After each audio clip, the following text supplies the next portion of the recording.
गुरु प्यारी सात संगत जी, आप सभी को प्यार भरी राधा स्वामी जी।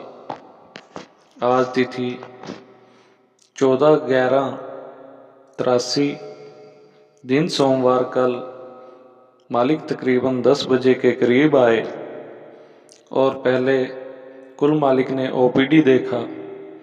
हुजूर के साथ डॉक्टर साहब थे जो अलीगढ़ यूनिवर्सिटी से हर साल आंखों के ऑपरेशन करने आया करते थे।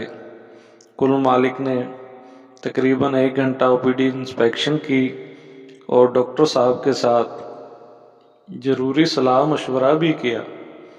फिर हजूर सारी संगत के पास आए और बड़े ही प्यार से सारी संगत को राधा स्वामी बुलाई और सारी संगत के ऊपर दया मेहर की नज़र डाली और लगभग 5 मिनट संगत के ऊपर दया मेहर की नज़रें इनायत करते रहे।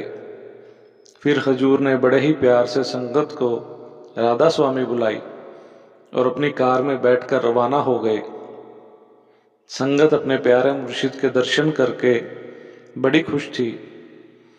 कुल मालिक की नज़र हर एक जीव पर पड़ती है, चाहे वह कितनी भी दूर क्यों न हो।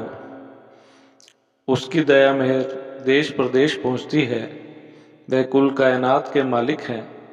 आज संगत की भी गिनती कम ही थी तो जल्दी दोपहर का भोजन खाकर आ बैठे और मास्टर जी ने गुरु के प्यार की एक ऐसी साखी सुनाई कि संगत का गुरु के ऊपर विश्वास और भी पक्का हो गया।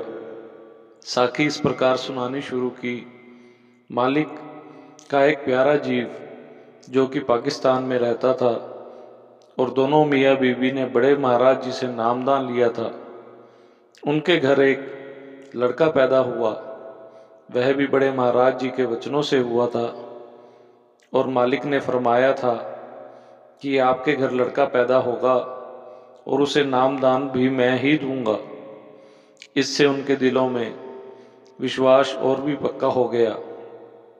मालिक की क्या मौज हुई कि उन दिनों हिंदुस्तान पाकिस्तान के बीच गुल्लू घारा चल पड़ा।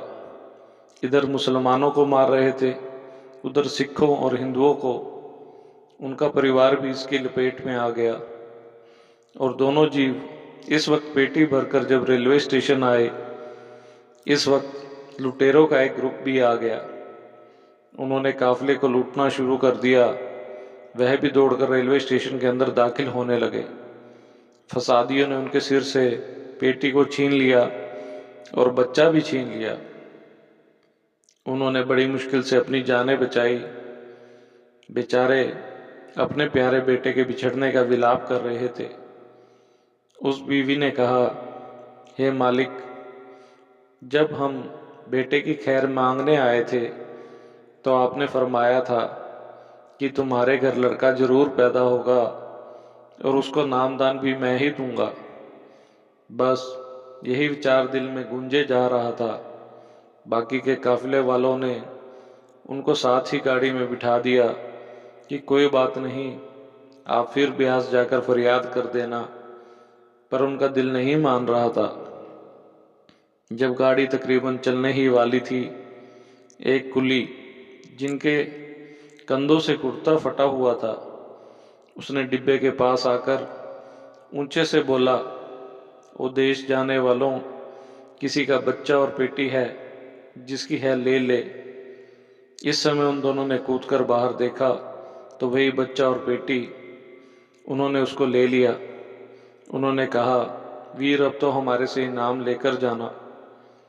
उन्होंने 500 रुपये उसे देने चाहे, पर उसने मालिक के प्यारे ने कहा, नहीं भाई, यह तो मेरा फर्ज था जो मैंने निभाया और आपके लिए तो कुछ भी नहीं किया।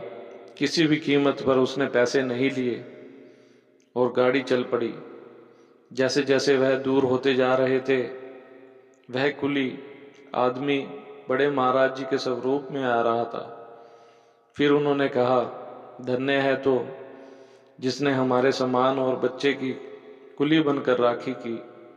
सो प्रेमियों, वीरों, गुरु सर्वव्यापक और सर्वशक्तिमान है, बस हमें उनसे दया मेहर ही मांगनी चाहिए। राधा स्वामी जी।